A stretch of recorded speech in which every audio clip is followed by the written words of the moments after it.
got some motherfucking design on right now. Bring it down, bring it down, nigga, come on, that thing, hold fast, Halo, kembali lagi bersama kami. Di sini kami akan berdiskusi tentang peran serta keluarga dalam kehidupan dan misi gereja. Nah, di sini saya tidak sendirian, saya ditemani oleh 3 orang narasumber. Yang pertama ada Saya Sisko, saya Satria, dan saya Indro. Oke, kali ini ketiga narasumber kita akan membahas mengenai 3 isu penting. Yang pertama tentang Ecclesia Domestica, yang kedua tentang doa di tengah keluarga, dan yang ketiga tentang keluarga mengabdi kepada sesama. Oke, tanpa berlama-lama lagi, mari kita mendengar dari narasumber yang pertama, yaitu Satria tentang Ecclesia Domestica. Menurut Satria, apa itu Ecclesia Domestica? Jika dilihat dari istilah katanya, Ecclesia Domestica berasal dari bahasa Latin yang memiliki arti gereja rumah tangga. Nah, istilah ini dipopulerkan oleh Santo Yohanes Chrysostomos. Keluarga Kristen dianggap sebagai Ecclesia Domestica, yaitu gereja mini. Artinya, keluarga adalah tempat Yesus Kristus hidup dan berkarya untuk keselamatan manusia dan berkembangnya kerajaan Allah. Keluarga juga merupakan pusat iman yang hidup, tempat pertama iman akan Kristus diwatakan, dan sekolah pertama tentang doa, kebajikan-kebajikan, dan juga cinta kasih. Lalu, dari pengertian itu, apa peran keluarga dalam kehidupan dan misi gereja? Nah, di dalam kehidupan sendiri, keluarga memiliki peran penting untuk membentuk karakter individu dan membangun fondasi moral. Nah, keluarga juga berperan sebagai lembaga sosialisasi pertama bagi anak-anak, di mana mereka belajar tentang nilai-nilai sosial, nilai-nilai norma-norma dan perilaku yang diterima di dalam masyarakat. Selain itu, keluarga juga berperan sebagai lembaga pendidikan informal yang membantu anak-anak dalam mengembangkan keterampilan sosial dan emosional yang diperlukan untuk berinteraksi dengan orang lain di dalam masyarakat itu sendiri. Lalu, di dalam misi gereja, keluarga memiliki peran penting untuk mempersiapkan umat menjadi saksi Kristus di dunia. Keluarga adalah tempat pertama di mana anak belajar tentang iman Kristiani dan nilai-nilai serta ajaran-ajaran yang dianut oleh gereja itu sendiri. Oleh karena itu, keluarga ini harus menjadi model bagi anak-anak dalam hidup sesuai dengan ajaran gereja. Selain itu, keluarga juga harus membantu anak-anak untuk mengembangkan hubungan pribadi mereka dengan Tuhan, yaitu melalui doa dan juga hidup beriman Kristiani yang lainnya seperti ke gereja, lalu juga menerapkan cinta kasih dalam kehidupan mereka. Nah, dengan cara ini, keluarga dapat membantu anak-anak tumbuh dalam iman dan menjadi saksi Kristus yang efektif di dunia. Jadi keluarga ini memiliki peran yang paling mendasar ya bagi perkembangan anak itu sendiri. Jadi menurut Satria itu contoh konkretnya dari peran keluarga ini sendiri bagi kehidupan dan misi gerejanya apa? Contoh yang saat ini sedang terjadi. Nah, bila kita melihat contoh konkretnya ya, kita bisa melihat bagaimana di Indonesia ini sangat menekankan tentang sopan santun. Nah, sopan santun sendiri diajarkan kepada anak-anak seperti kalau dalam budaya Jawa itu salim. Nah, salim itu ketika kita bertemu dengan orang yang lebih tua, itu kita harus cium tangan seperti itu contohnya. Lalu juga dalam bahasa sendiri, kalau dalam budaya Jawa itu ada namanya bahasa kromo. Jadi itu seperti bagaimana kita memberikan respect atau kita memberikan rasa hormat kepada orang yang lebih tua. Lalu juga jika melihat di dalam gereja, ajaran-ajaran gereja, keluarga harus mengajarkan anak-anak bagaimana mereka berdoa. Seperti berdoa sebelum makan, berdoa sebelum belajar, lalu juga berdoa sebelum tidur. Nah, doa ini harus menjadi kehidupan bagi anak-anak. Jadi doa harus ada di dalam setiap langkah, setiap kehidupan anak-anak dan juga anggota keluarga yang lainnya. Lalu juga tentang ajaran cinta kasih. Ajaran cinta kasih, ya kita dapat melihat bagaimana Yesus mengajarkan kasih, mengajarkan pengampunan. Bagaimana jika anak mengalami suatu masalah, contohnya anak dibully. Nah, bagaimana kita sebagai orang tua harus mengajarkan anak itu bagaimana memaafkan mereka yang membuat mereka sakit hati, membuat anak-anak ini sakit hati. Bagaimana cara mengampuni mereka yang membuat anak-anak merasa dikucilkan atau dibully. Jadi contohnya dari hal-hal kecil, dari Iya. bersantun, berdoa, dan sudah diajarkan di keluarga sejak dini. Baik dari apakah dari para sumber yang lain menanggapi eklesia domestika? Dari dulu atau Sisko? Kalau dari saya setuju ya dengan pernyataan dari saudara Satria mengatakan bahwa keluarga ini adalah tempat dasar pendidikan. Ya, kita tahu bahwa pendidikan kan ada dari keluarga, kemudian lingkungan sekolah dan masyarakat. Dan keluarga ini menjadi tempat yang paling banyak untuk anak menambah ilmu pengetahuan. Nah, keluarga ini menjadi suatu tempat atau tempat pendidikan untuk menambah pengetahuan atau pertumbuhan perkembangan iman anak ini. Sangat saya setuju ya dengan pernyataan tadi. Keluarga ini memiliki peran yang sangat penting dalam perkembangan dan pertumbuhan iman anak untuk sehingga dia tetap teguh percaya dengan imannya untuk ke depannya. Menurut saya seperti itu. Mungkin senada dengan apa yang dikatakan oleh saudara Sisko bahwa memang keluarga menjadi tempat dasar untuk pengembangan iman dari anak sendiri. Maka sesuai dengan tema besar tadi yang kita diskusikan bahwa keluarga juga memiliki peran dalam misi gereja. Di dalam misi gereja dan kehidupan juga memiliki peran yang cukup luar biasa. Maka saya setuju dengan senada dengan apa yang dikatakan oleh narasumber dan juga saudara Sisko. Oke, baik.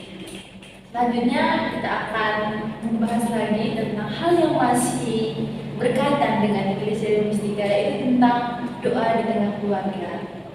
Nah, ini akan dijelaskan oleh saudara Sisko. Yang menurut saudara Sisko, apa makna dari keluarga Kristiani dalam kehidupan bersama? Dalam doa bersama. Pertama kita harus memahami dulu apa sih keluarga ini.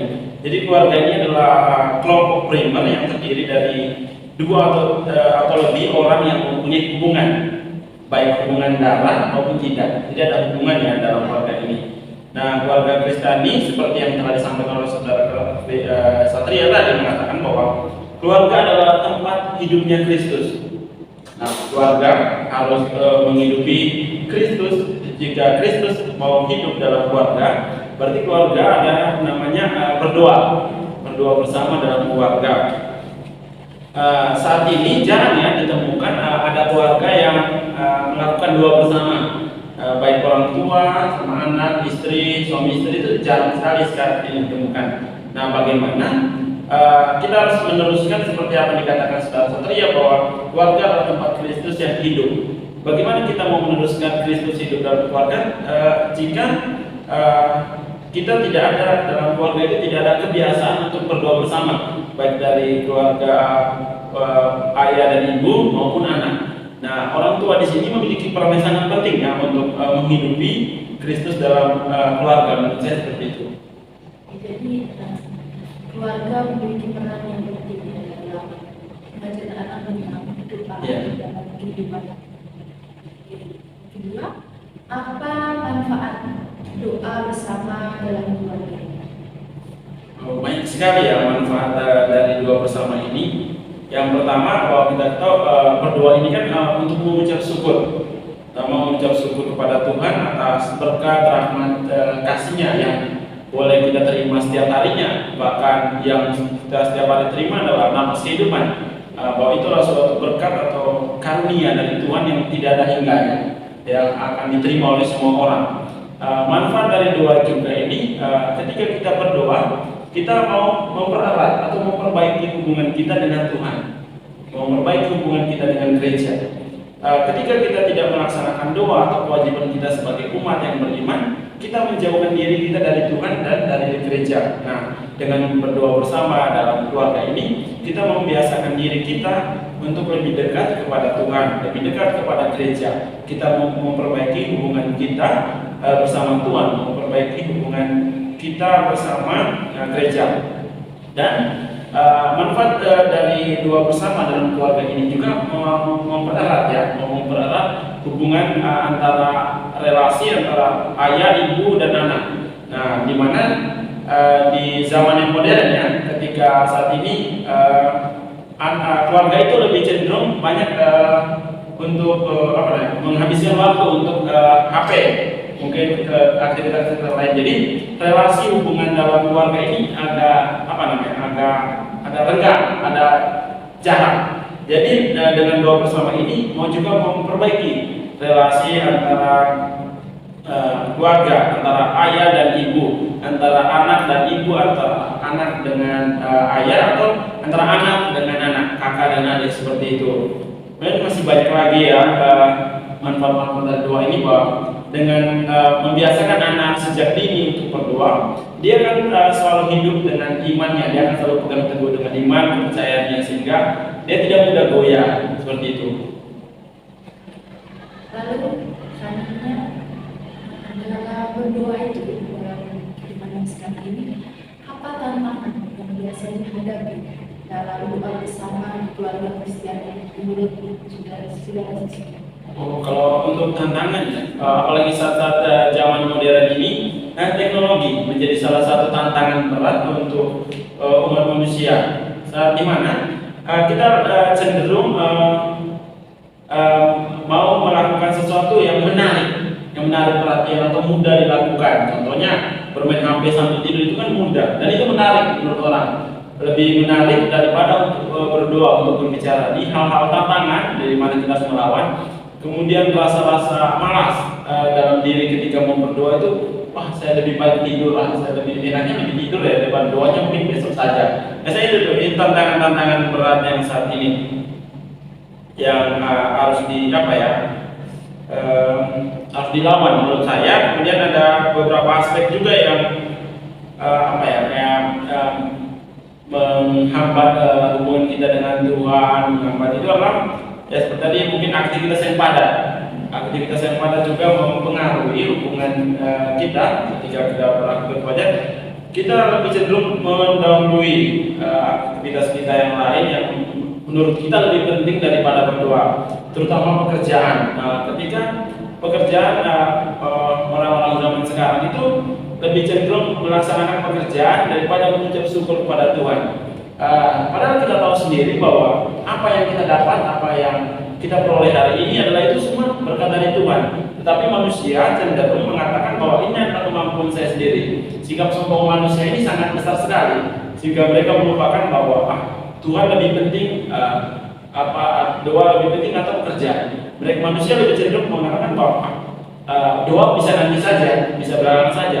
Pekerjaan saya ini tidak akan terulang, seperti itu. Jadi itu tantangan-tantangan nyata yang ada di saat ini atau di zaman modern ini yang harus dilawan oleh umat beriman, apalagi umat Katolik, seperti itu. Jadi teknologi dan pekerjaan ini sangat mempengaruhi dalam kehidupan doa kita dalam keluarga Kristen. Baik dari apakah dari sumber lain ada tanggapan terkait hal ini? Ya, saya sangat setuju dengan apa contoh yang diberikan oleh Sisko tadi, bahwa bila melihat dewasa ini, kita sering melihat bahwa keluarga ini lebih mementingkan aktivitas duniawi seperti tadi bermain HP, nonton TV daripada berdoa bersama begitu. Lalu juga dunia yang semakin berkembang ini, teknologi juga semakin berkembang ini, akhirnya meningkatkan kebutuhan manusia sendiri. Akhirnya manusia ini lebih banyak bekerja daripada berdoa. Bahkan tidak bisa dipungkiri juga jika kita melihat di tengah masyarakat ini banyak orang-orang yang mereka tidak bisa berangkat ke gereja, mereka tidak bisa ibadat setiap minggu karena mereka harus bekerja, karena mereka harus mencari uang untuk memenuhi kebutuhan mereka. Dari Indra? Kalau saya sesuai dengan apa yang tadi dikatakan dengan tema dari narasumber pertama tentang Ecclesia Domestica, lalu kita bersama berdoa keluarga, saya pikirnya adalah memiliki hubungan yang sangat dekat. Intinya bahwa dalam Ecclesia Domestica sendiri juga membahas tentang bagaimana halnya keluarga itu berdoa. Maka saya pikir dua hal ini sangat perlu seperti apa yang dikatakan oleh Sisko, memang banyak tantangan dalam kehidupan kita bahwa doa itu terlupakan ada teknologi dan sebagainya, akhirnya doa itu sudah jarang dilakukan. Mungkin dari situ yang saya dapatkan dari apa yang telah dijelaskan oleh narasumber. Baik, terima kasih. Lalu yang ketiga, kita akan membahas isu tentang keluarga mengabdi kepada sesama. Tentunya narasumber ini adalah narasumber yang terakhir, yaitu Saudara Indro. Pada Saudara Indro. Nah, menurut Saudara Indro, apa itu keluarga melayani sesama? Oke, untuk kata keluarga sendiri, tadi sudah seperti apa yang dijelaskan oleh Saudara Sisko selaku narasumber kedua, mengatakan bahwa keluarga menjadi tempat komunitas primer, yaitu baik yang memiliki hubungan dekat, yaitu keluarga kandung ataupun keluarga dekat. Namun juga ketika kita berbicara bahwa keluarga itu adalah himpunan masyarakat yang memiliki ikatan seperti kakak, ayah, ibu, kakak dan adik. Itu adalah definisi dari keluarga sendiri. Lalu tentang bagaimana melayani sesama, arti melayani sesama bahwa melayani adalah sesama adalah tindakan kasih, tindakan pengabdian yang dilakukan untuk membantu orang lain. Jadi kita membantu orang lain adalah suatu tindakan melayani sesama. Bentuk dari tindakan ini seperti kebutuhan fisik, emosional, lalu juga tentang sosial, spiritual, adalah wujud konkret. Jadi wujud konkret dari cinta kasih dan kasih panggilan untuk mengasihi sesama seperti diri sendiri. Itulah bentuk-bentuk dari keluarga melayani sesama. Oke, baik. Pertanyaan selanjutnya, menurut Saudara Indro sendiri, apa contoh konkret atau nyata dari keluarga melayani dan kehidupan masyarakat? Untuk contoh konkret sendiri, untuk contoh konkret sendiri kita bisa melihat ada banyak contoh konkret yang sifatnya negatif maupun yang positif. Namun di sini saya akan menjelaskan isu-isu nyata yang lebih bersifat yang positif. Jadi ini di mana di tempat saya ada keluarga yang notabene memang keluarga sederhana, namun mereka memiliki jiwa sosial yang sangat tinggi. Artinya mereka terlibat dalam kehidupan baik kehidupan gereja maupun juga kehidupan sosial bermasyarakat. Di sana sejak anaknya masih kecil, mereka telah sangat aktif dalam kegiatan gereja. Lalu hingga saat ini ketika anaknya sudah tumbuh dewasa, lalu di lingkungan masyarakat sendiri juga mereka sangat aktif terlibat dalam kegiatan masyarakat, lalu juga mereka ikut dalam pemerintahan desa, lalu juga mereka juga bagaimana dalam kehidupan nyata sehari-hari mereka. Walaupun mereka keluarga sederhana yang mungkin saya merasa terharu dengan apa yang dilakukan oleh keluarga ini, walaupun mereka adalah keluarga yang sederhana, di sana mereka terlibat, mereka mau menampung. Ada orang-orang perantau yang hadir di tempat mereka, tapi mereka mau bagaimana untuk menerima menampung para perantau ini. Nah, ini adalah bentuk-bentuk bagaimana mereka melayani sesama tanpa memandang apapun itu sukunya maupun agama. Inilah bentuk nyata dari melayani sesama. Jadi memang ada ya contoh orang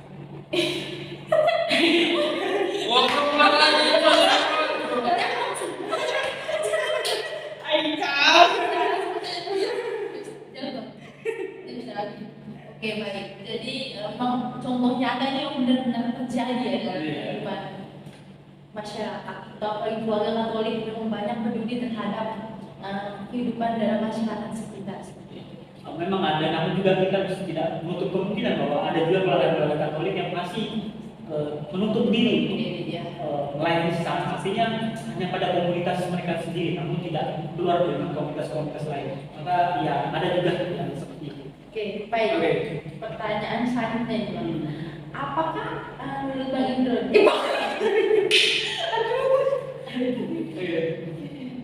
Oke, baik, ini pertanyaan ketiga nih menurut Saudara Indro sendiri. Apa dari sisi gerejanya? Apakah ada dokumen gereja yang mengatur secara khusus mengenai keluarga dalam melayani sesama?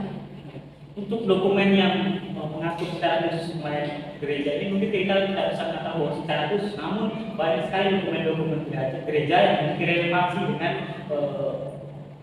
masalah isu tentang melayani sesama, bagaimana melayani sesama. Sana kita bisa melihat bagaimana dalam dokumen Apostolicam Actuositatem yang merupakan dekret yang mengenai apostat orang awam dari Konsili Vatikan II. Nah, lalu juga kita bisa melihat melalui Gaudium et Spes. Jadi dokumen ini tentang bagaimana membahas peran gereja di dunia modern. Ini gereja yang bukan gereja dalam bentuk gedung saya, tapi bagaimana gereja sebagai anggota gereja itu sendiri. Lalu juga ada Evangelium Gaudium.